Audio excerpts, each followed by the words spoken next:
So, what happens after you hit your biggest goal? You know, after you finally win the big one.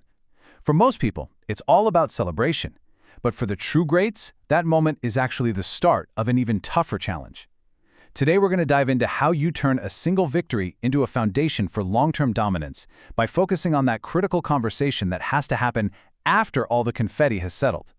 This quote, man, it really gets to the heart of strategy. Think about it. A loss is always a lesson, right? But a win can be a trap. It can feel so good that you never stop to ask why you won. And our story starts right there, with a young beatboxer, let's call him H-Kun, who just scored this massive victory at a huge international tournament.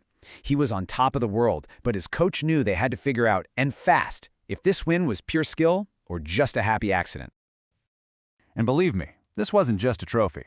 We're talking a professional microphone, high-end speakers, the whole shebang. Prizes worth around 120,000 yen. By any measure, this was a huge, huge success.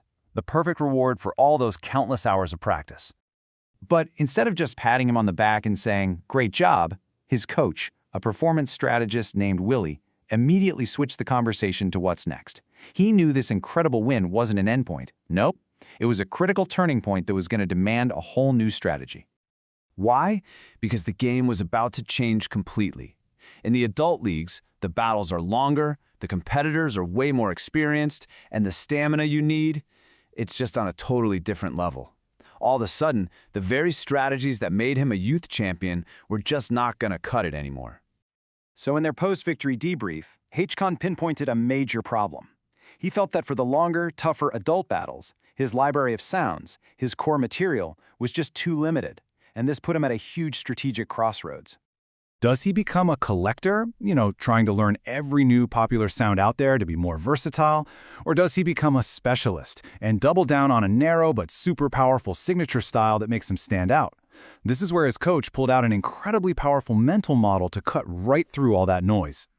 To solve this puzzle, Willie introduced the 80-20 principle, and he explained that the secret to elite performance isn't about what you decide to do. It's actually about what you have the discipline to not do.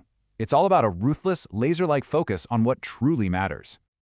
He took this concept that you've probably heard of in the business world, but he applied it directly to mastering a personal skill. And his argument was simple. Most of us don't get trapped by our obvious weaknesses. We get trapped by our maybes. To put it simply, a tiny fraction of your efforts produces the vast majority of your results. So Willie breaks this down into 3 personal categories, creating what he calls a focus portfolio. Okay, here's how it works. Your top 20%, these are your passions, the stuff you love. That's an easy yes. Then there's the bottom 20%, the things you just plain dislike. That's an easy no. The real trap, the part that drains all your energy, is that massive middle 60%, the zone of maybes and good ideas. And that's the key. That middle zone of good ideas and nice-to-haves is what silently eats away at your most valuable resources, your time, your energy, and your focus. It is the single greatest enemy of becoming truly great at something. So the strategy is simple, but it's not easy. You have to wage war on that middle 60%.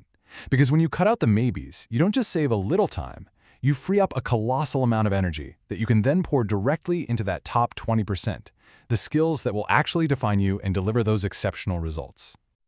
For H-Kun, this was a total breakthrough.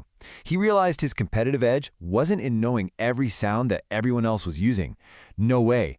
His true strength, his top 20%, was in perfecting that high-energy, almost punk rock style that was already his signature. That's where he needed to invest absolutely everything.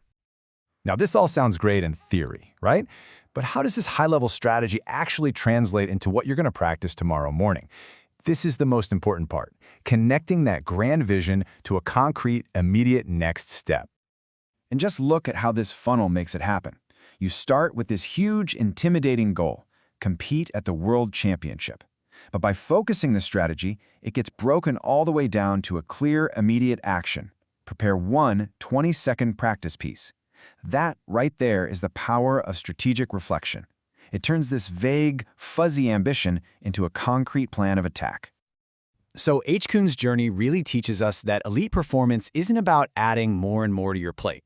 It's about having the discipline to subtract everything that stands in the way of what's truly essential. So I'll leave you with this question to think about. Look at your own goals, your projects, your skills. Where is your middle 60%? What are the good ideas that are secretly stealing energy from your truly great ones? And just imagine what could happen if you finally had the courage to cut them away and go all in on your top 20%.